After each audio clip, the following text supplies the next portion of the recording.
Hello everyone, my name is Darlene Antoinette. This is the first segment of Pretty Mindset. So what I have created is Pretty Mindset. Pretty Mindset is helping girls like myself to place themselves in a pretty mindset, which means place them in a mental mind space that's going to only help further you closer to your goals, your dreams, your aspirations, and the things that you want in life. You know, sometimes I feel like we're so much more action oriented, but we're not paying attention to the thoughts and things that's going on within our head, and then also how we truly feel about stuff. You know, sometimes we fall into doing things just because we quote unquote feel like that is something that we need to do. And so I created this podcast just to help girls like me, out. I'm not only just talking to y'all, I'm talking to myself, and I'm going through my own spiritual practices and understanding, just like everybody else. We're going to continue to evolve. And so a lot of my concepts and principles that I go through would of course be the Bible. I also like Rhonda Byrne's The Secret. She also has a book called The Power, and those two books really help me every single day. And then also I listen to Esther and Abraham Hicks, which is kind of the same principles as Rhonda Byrne's. So I wanted to say that so I'm really into like manifestation, things like that, but I want to say that I believe in God, of course. And I feel like it's a lot of misconception about what manifestation is. Is it magic? And you can't just think something and something just happens or appears. And I'm here to just really expand upon just what that is. Okay, so I want to talk about two things. I want to talk about manifestation, and I also want to talk about happiness. Okay, so the first thing I want to say is about manifestation. If you actually look at the definition of what manifestation means, it just means to become aware of something. So any and all things exist. So whatever you focus your attention upon, it just becomes bigger and bigger and bigger. You get more things, people, circumstances, situations of whatever you focus upon. So that's why it's so important to just kind of know what you actually desire as a person. Do you desire for people to be nice to you? Do you desire to work somewhere that you actually enjoy working? Like, you have to figure out what you truly desire. And once you know that that is what you desire, you place your focus on it. Placing your focus on it twice a day, just intentional focus, and then the remaining of the day, throughout the day, the only thing that you have to do is follow your bliss. Follow your bliss. So I can also go into a little bit more detail about this. If you read the book Rhonda Byrne's The Secret, she speaks about thinking things into existence. And she also spoke about in the book is you have to feel it. You have to get yourself to a good emotional place behind something in order for it to manifest into your life. So it's also good to note that you don't have to think about that particular thing all day, every day. And actually, that would not be beneficial. Set forth an intention about something that you want, something that you desire, no matter what it is, and let it go. Now, the easiest way for me to understand it is if thoughts go with emotions and those emotions carry you effortlessly to that thing, you can get to that emotional place off the subject of the thing that you desire. So say for instance, you want to manifest more money in your life, okay? Well, whenever you get money, you're not happy about it because they all have to go towards bills, or for whatever reason you feel like you don't have a lot. So in the subject of money, majority of the time, you don't have a good, happy sensation about the subject around money. You may even be happy a little bit about the fact that you're going to get paid. You're glad and you're okay with getting paid, but you don't feel as good about it because of where all of your money is going.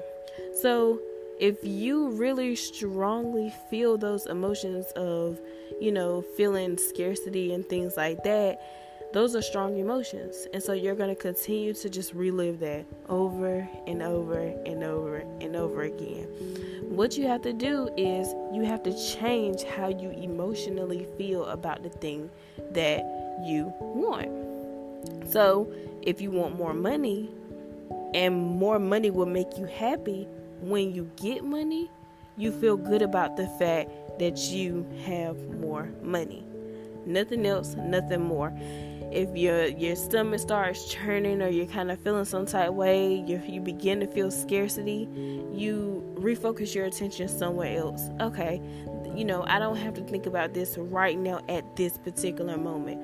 Where can I find happiness elsewhere? Because right now I'm not feeling it, So it's all about just gauging your emotions to the ones that help you, that serve you.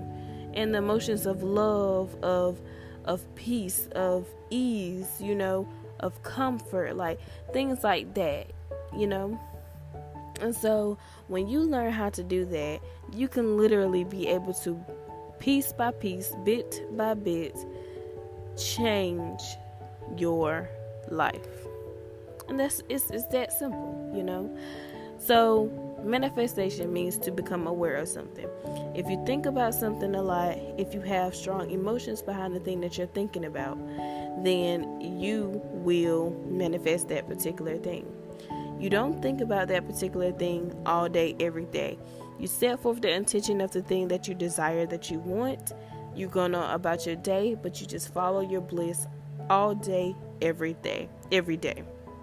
So, say if you're working at a job that you don't desire, and you feel like, okay, I have to be here, and you may have to be there because you may have to pay your bills, etc. But what you have to do in order for that circumstance to change, whether you want to get another job or you want that job to just become a better environment for you, you have to find something within that job that you look forward to, that makes you feel good.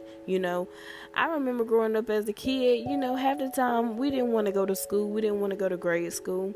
But then when you start developing, friendships with people, or you begin to like certain guys, or, it's that one cute guy in class, it's just like, all right, I'll show up to this class because at least they're going to be there.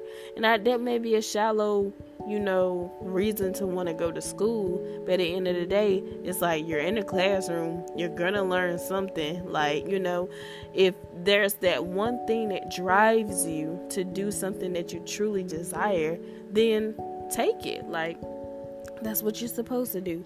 We spend a lot of time focusing on what other people think, what do they think about me? Like, oh, I want to make everybody happy, even if it means that I have to be uncomfortable, and you shouldn't be that way, You have to go through your life and examine things and say, is this truly what I really want? Like, what do I really want to do? What do I really want to have? Like, some people has never even had that conversation with themselves. What do I truly want? What do I truly desire? And so that work is up to you. You are the only person that knows what genuinely makes you happy.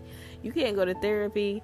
Therapy can help you to try to understand, what you really want, but it's you work, it's inner work, it's the work within you. What do you truly like? And so if we learn how to focus more so on how we feel emotionally, the actions will be effortless. The actions will be effortless. I have multiple occasions where I have manifested things in my life in the most effortless way. When I was stressed about things, it just seemed like things just continue to get worse and worse and worse and worse. But once it got to like the bottom of the bottom, worse as it could ever get, you release that stress because you already hit rock bottom. And so then brighter things happen because you let go of those negative emotions because it already happened. But what I'm trying to help, girls like me understand is that you don't have to hit rock bottom before you let go of the resistance of, a negative circumstance. You could be able to change it. The best time to have a good day is to start in the morning, setting forth your intentions at night and also in the morning of how your day is going to go before you even start your day. And so that helps you get into the momentum of having better days. Now, say for example, you get up and you don't have a good day, then you can still change the momentum of the day in each moment that you have. Presence, your presence, your now, the present moment is the perfect time to not act, but get yourself into a good emotional place. What makes you happy? What will make you feel good? Would it be listening to music? Would it be watching a movie, watching a show, scrolling social media about things that actually make you happy, that makes you laugh, comedy, watching YouTube videos, starting a bit, like what will make you happy? Sometimes we find ourselves doing things that we don't desire, and we don't understand where a emotionally happy place can come from when we're doing something that we don't like. But that's your work. That's your inner work. That's the work that you have to work in within yourself. Even if you have to go into your mind and just, place yourself in a good mental place, or just imagine yourself being somewhere else that you're not, just to make yourself feel better moment by moment. This is a gradual thing. This is always a evolving thing. If you do that, then it will carry you to the best next scenario, the best next situation that you need. I'm gonna give an example about manifestation, and I think in every single episode I'll just give you an example of how the manifestation has happened into my life. I guess I will start with my apartment. I was living in this apartment. It was time for me to move out of the apartment. It was one apartment in particular that I knew that I wanted. Like, I wanted that apartment. And so, but I had a lot of gut feelings that were like hindering me from allowing the apartment application and process to go through smoothly. So with me just being so stressed and, I hope everything works out, and, just really feeling like, oh my God, am I going to get it? Am I going to get it? Just being so pressed about it. It didn't work out for me. And it's just like, I did it one time, I did it 2 times, and I'm just like, okay, I gotta stop stressing. Like, even though that's a place that I want to stay, I'm just gonna trust the process. I let go of all the resistance. I let go of any negative emotions, any negative feelings that I had behind applying for apartments or, security deposits, things of that nature. And I applied for another apartment that I actually liked as well. And I was approved the same day. I really truly believe that the apartment before that one that I applied to, that I got approved for, the one before that one that denied me twice, if I put myself in a place where I was at peace and I was at ease with the apartment, application process and things like that, I do believe that I would have gotten approved for the apartment. But so much just negative emotions behind it, placing unnecessary stresses on your head about certain things that even you desire, it's difficult for it to flow into your experience.